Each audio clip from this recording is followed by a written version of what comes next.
In a small city where walls had ears and families carried grudges like heirlooms, there lived a man named Daniel and his 2 daughters. Once there was love. Once there was laughter in the house. Once there were shared meals and prayers before sleep. Then pride entered. Control followed. And bitterness sealed the door. Their mother's family took the children. Not because the father was dangerous. Not because he was careless. Not because he did not love them. But because they wanted power. And power, when it wears religion like a robe, can look holy while doing evil. Daniel became the man who could only love from afar. His phone calls were monitored. His visits were blocked. His name was slowly poisoned in young ears. Your father is nothing. Your father is a failure. Your father doesn't care. But children feel truth even when they are told lies. The girls felt it in the late-night emails. In the secret phone calls. In the birthday messages that came even when no reply was allowed. In the prayers whispered in the dark when they were told to forget him. And in the way their hearts leapt whenever they heard his voice. Then one day, in a school compound, fate rebelled. The father appeared. No warning. No permission asked. When the girls saw him, time itself seemed to stop. They dropped their bags. They ran. They cried. They clung to him like children who had been starving for love. Teachers wept. Students stood silent. The truth exposed itself without a single argument. And from that day, something changed inside the daughters. They were no longer just children. They became witnesses. They began to see how lies were built. How manipulation worked. How adults used children as weapons. How religion was used as a mask for control. And a vow was born in the heart of the eldest. One day I will grow. One day I will speak. One day the world will know what you did. The uncle who played God. In every family, there is sometimes one person who believes power belongs to him alone. In their story, that man was their uncle. He was loud. He was controlling. He spoke like a judge and moved like a king. He decided that his sister's womb, her marriage, her children, and her husband's place in the family all belonged to him. When the mother was pregnant with twins, it was he who pushed her to work when she should have rested. It was he who said, money first, health later. It was he who ignored warnings, prayers, and fear. And when the babies were lost, he never took responsibility. Instead, he tightened his grip. He whispered poison into his sister's ears. Your husband is weak. He will fail you. Take the children away before he ruins their lives. Slowly, poison became belief. Belief became action. Action became separation. Doors closed. Calls were blocked. A father became a visitor in his own children's lives. And the uncle smiled. Because to him, control felt like victory. But he forgot one thing. Children may be small, but memory is powerful. The girls watched everything. They watched their father being insulted. They watched their grandmother rule with fear. They watched truth twisted and religion used as a shield for cruelty. They grew up in 2 worlds. One full of shouting, accusations, and control. The other full of calm, patience, wisdom, and unconditional love. And slowly they began to compare. One day, the younger daughter asked a question that shook the house. If Daddy is bad, why does he cry when he prays for us? Why does he always show up? Why does he never speak evil about you, even when you speak evil about him? No one answered. Because truth makes liars uncomfortable. Years passed. The uncle aged. Circumstances changed. Control weakened. And the girls no longer needed permission to think. They saw clearly. They understood who divided. They understood who healed. They understood who loved without conditions. And the man who once played God began to realize something terrifying. The children he tried to control were becoming women he could no longer control. The silence he forced on their father had only made his voice louder in their hearts. The seeds he tried to destroy had taken root. And destiny was preparing its response. The day the truth spoke. The little girls who once cried on a school bench grew into strong young women with voices, confidence, and dreams. They could no longer be told. Keep quiet. Don't ask questions. Believe what you are told. They began to remember. And memory is dangerous to people who live on lies. The elder daughter was the first to speak. Not in anger. Not in rebellion. But in truth. It started with a school assignment. Write about your life. Your family. Your struggles. She wrote about a father who was present but kept away. About love that crossed walls and locked doors. About secret phone calls. About Wednesday emails. About prayers whispered in the night. Her teacher read it. And wept. The story was shared. Then shared again. Then it reached a youth conference. Then a women's forum. Then the internet. People listened. They heard how children were used as weapons. How a man was painted as nothing while he was everything. How religion and family power were used to control a woman and erase a father. The younger sister added her voice. Together, they said calmly and boldly, "We are not angry. But we will no longer be silent." The same relatives who once controlled everything now watched from afar as the world applauded the daughter's courage. The uncle who once played God now avoided their eyes. The grandmother who once blocked their father now heard his name praised. And the mother, caught between pride and truth, finally saw what her children had seen all along. The father never stood on a stage to fight. He didn't need to. His daughters became his voice. Their success became his defense. Their confidence became his justice. Their truth became his revenge. Not revenge with fists. Not revenge with insults. But revenge with light. The reunion. The day came quietly. No arguments. No court battles. No shouting. Just truth. Standing too tall to be ignored.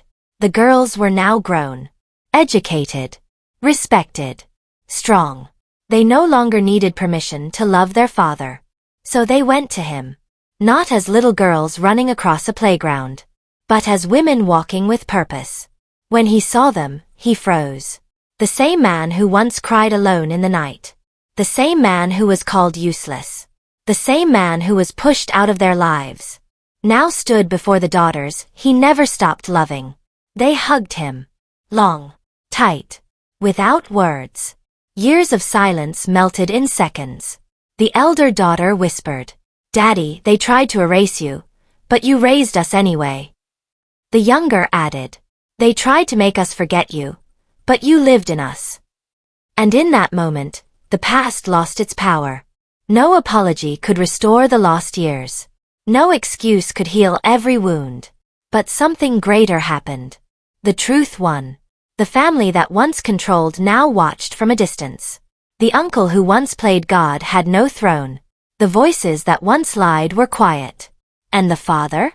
He did not celebrate their fall. He celebrated his daughter's rise. The revenge.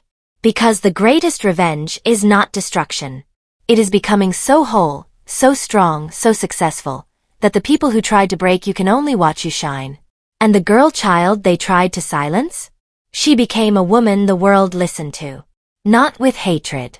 Not with bitterness. But with truth that could not be buried.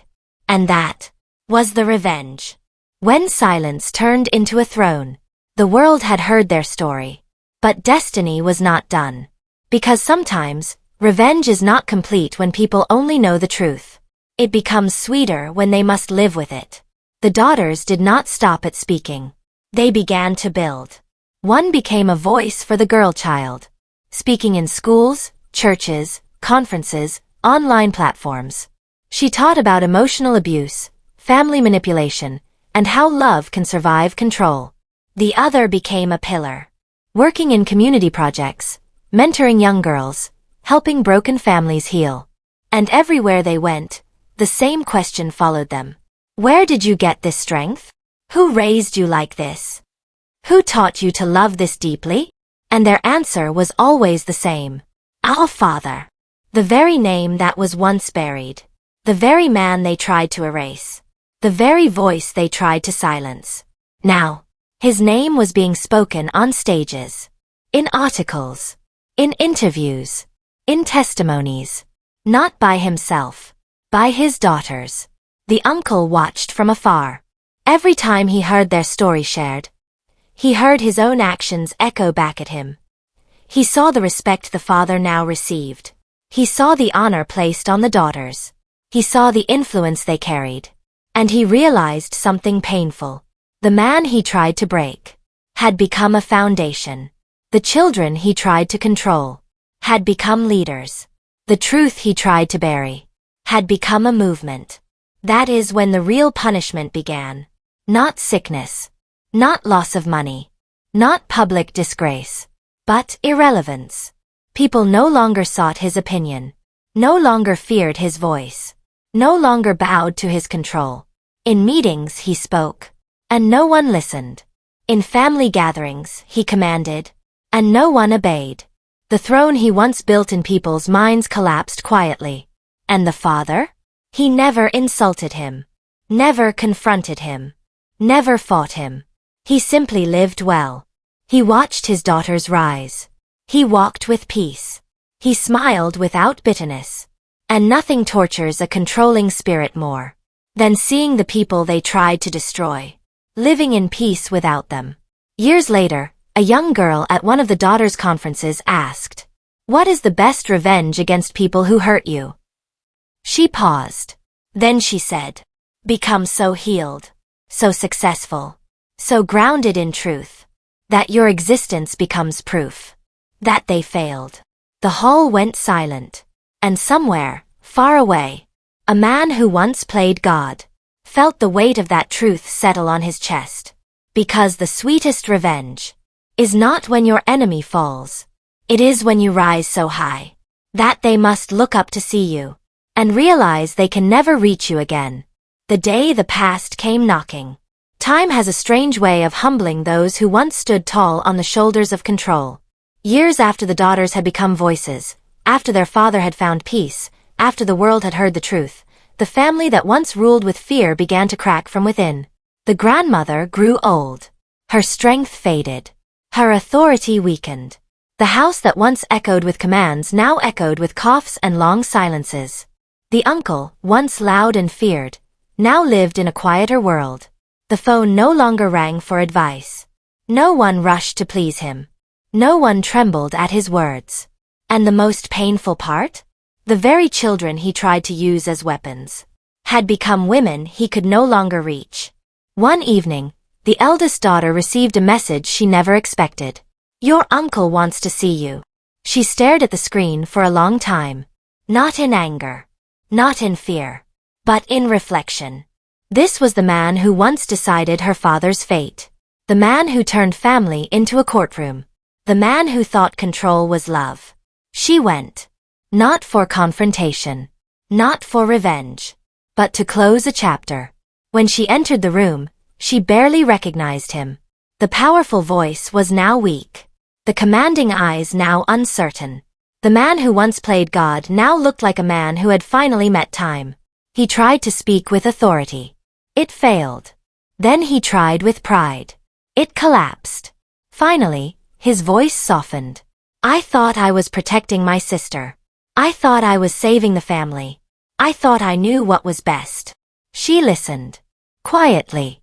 Then she said something that pierced deeper than any insult. "You didn't protect us. You controlled us.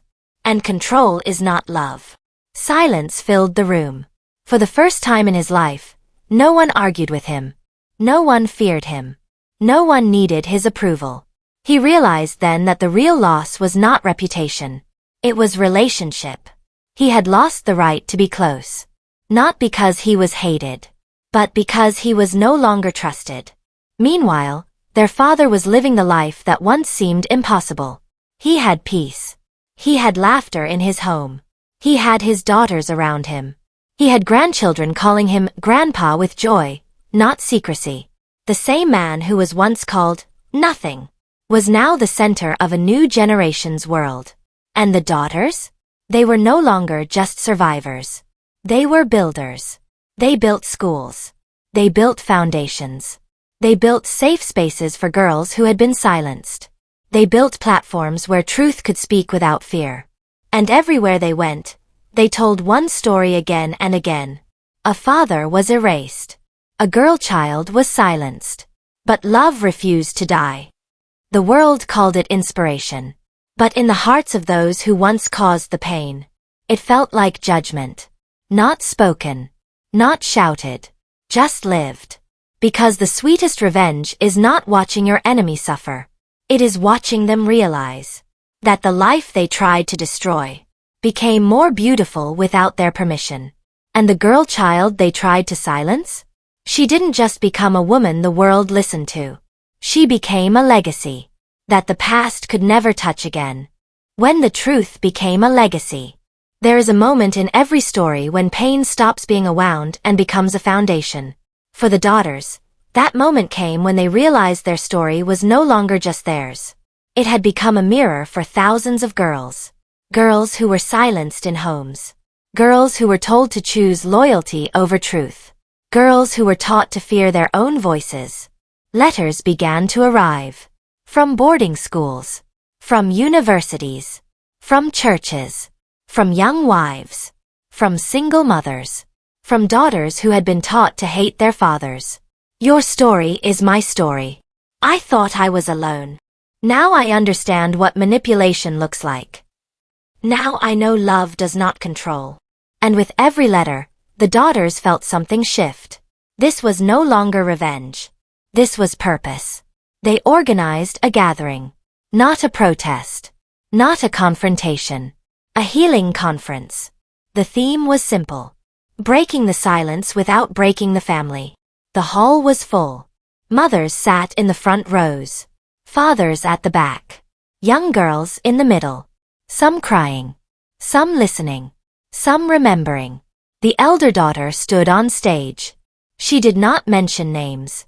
She did not accuse. She did not insult. She only told the truth. About how love can be twisted.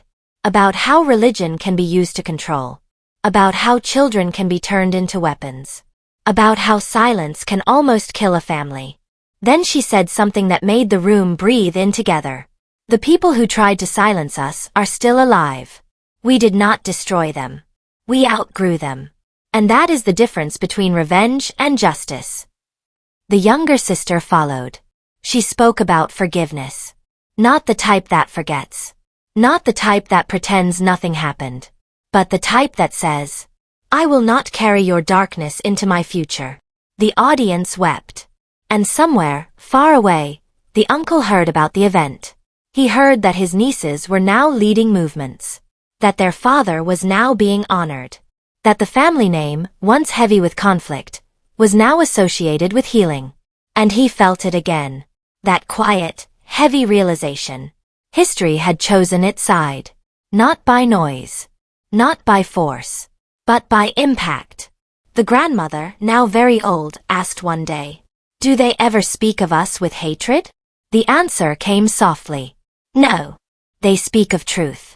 And they speak of love. And that was when the past finally lost its last weapon. Because hatred would have kept the wound alive.